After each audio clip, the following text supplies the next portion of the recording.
Hello, my name is Kathy Williams-DeVries and you are watching the 12th instalment of 72 episodes on the Rosé Clarinet Etudes. This is number 12 of the 40 Etudes. I find this a rather haunting etude. I don't recommend that you take it at the allegretto. I believe it loses a little bit of its character if you do take it that fast, and you're also missing out on the point that I think this etude was created for, and that's grace notes. So if you're rocking along at 72, I believe you're missing out on the wonderful tension and interest created by the grace notes, because otherwise you're just rocking through it.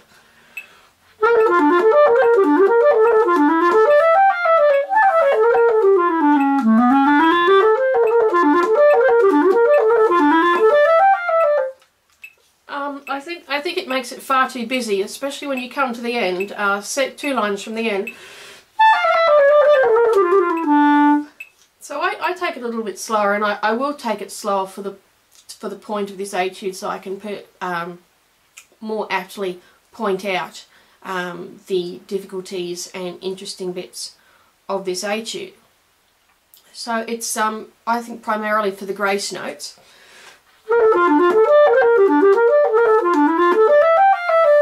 But we must make sure that the grace notes don't overshadow the actual notes, so that when you practice this, practice it without the grace notes.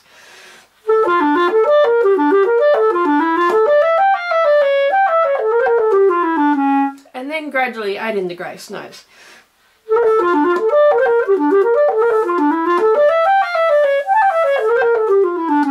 But they should be grace notes. They shouldn't be intruding on the melody line, so we shouldn't be able to hear.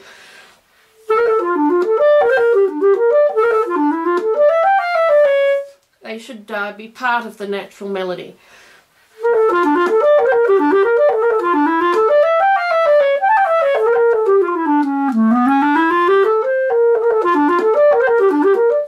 So they should just be part of the texture rather than add to it.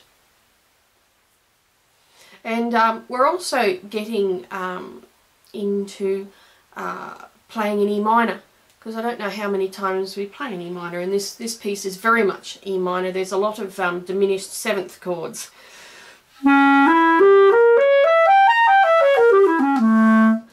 Which necessitates that you use the left hand C.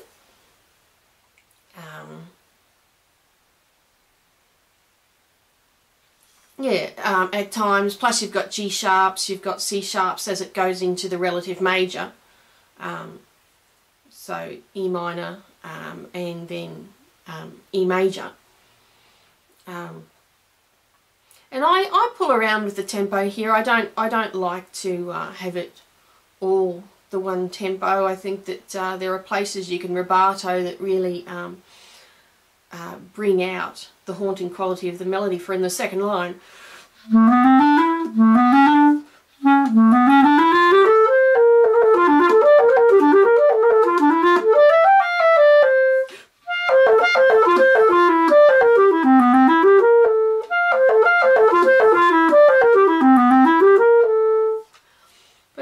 let's play through it, and I'll point out any areas of difficulty, and then I'll play it through you once as a performance, play through it once as well as a performance.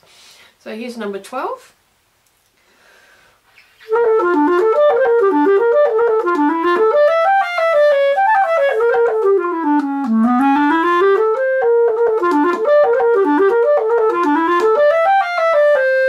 And here we come into the major, so you want to highlight that.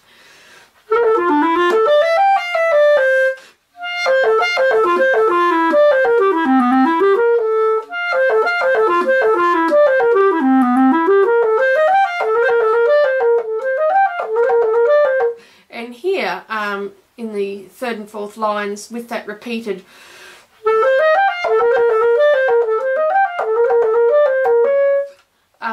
maybe drop that down to a P. Well, you're already at P, but I'd have you at mezzo piano, so that for the repeat, drop it down a little bit And remember to hit that left hand C so that you can then reach the D sharp.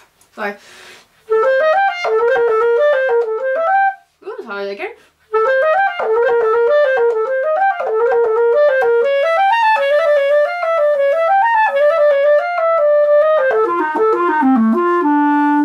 And then we go into relative major waters, but here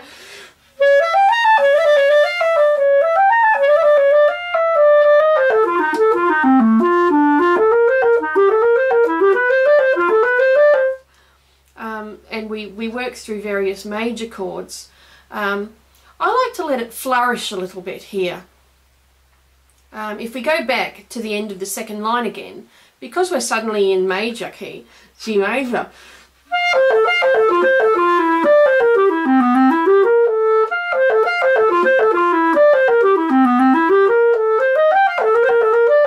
I would actually go up to about a mezzo piano, mezzo forte there, just to celebrate that coming into the major key. Because we're in there for a while, until the fourth line where we hit the diminished seventh.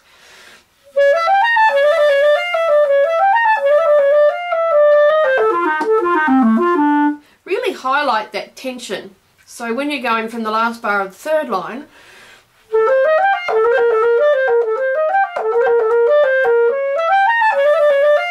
remembering of course to go to the left hand C so you can go to the right hand D sharp.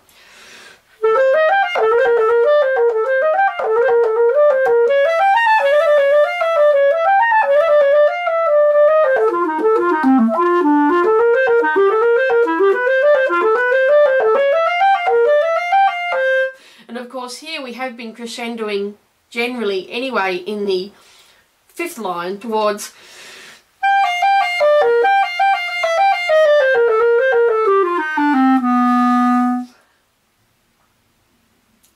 towards a major climax in the piece, but then we drop down immediately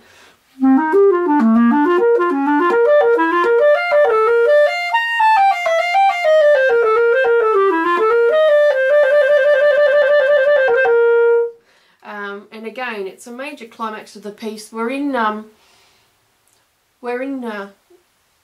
G major.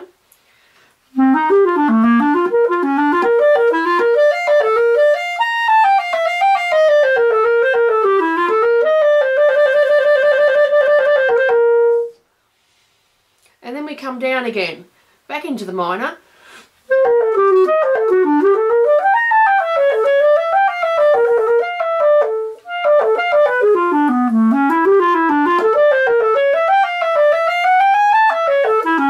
Now I don't quite agree with the early crescendo here.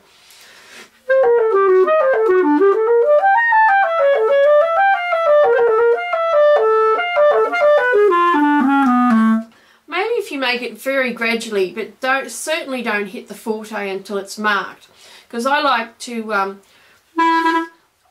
explore this these minorish passages.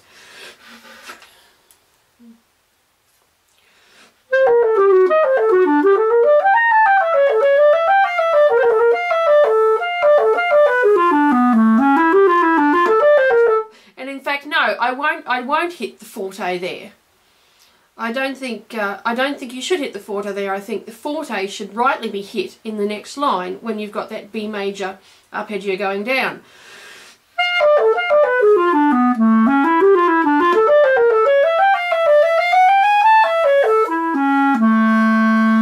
Because that's a major, I think that's probably the major part of the piece before we go back to the beginning in the minor.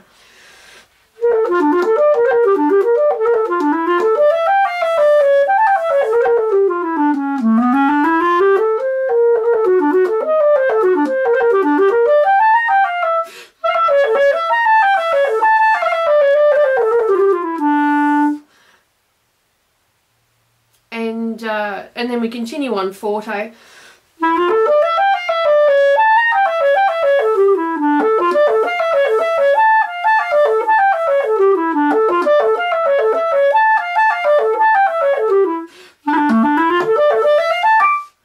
But But in this second last line, the first bar of the second last line,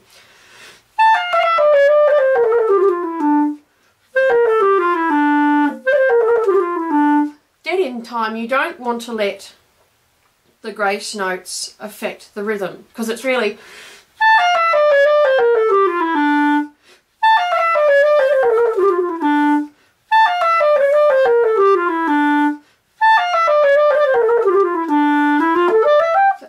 them really sticking out either, so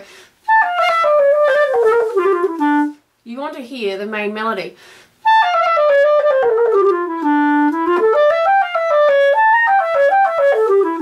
And again, here in the last couple of lines, we've got some quite large leaps. And again, relax the jaw, not too much that you slurp, but then really emphasize the lower note, so that and relax the jaw enough so that the upper note comes out.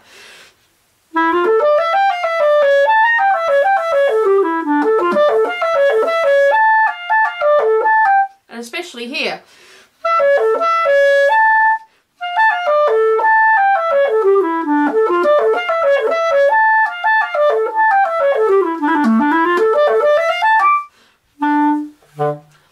So have it relatively free, the rhythm.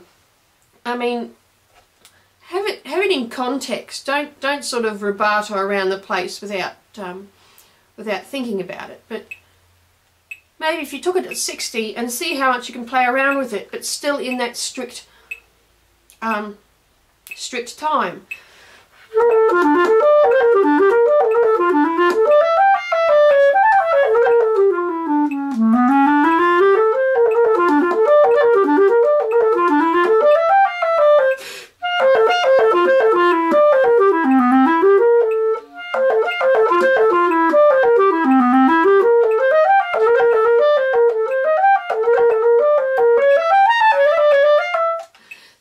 Playing around with the tempo, but I'm still in the strict time of the 60, and I wouldn't take it too much faster than 60, to be quite honest.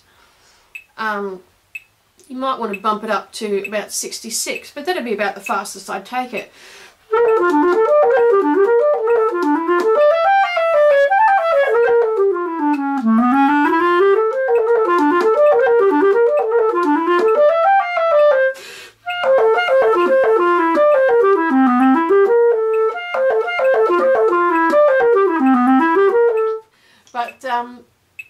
Now we've been through that, please enjoy my performance of this etude, the 12th of 40 Rose Etudes.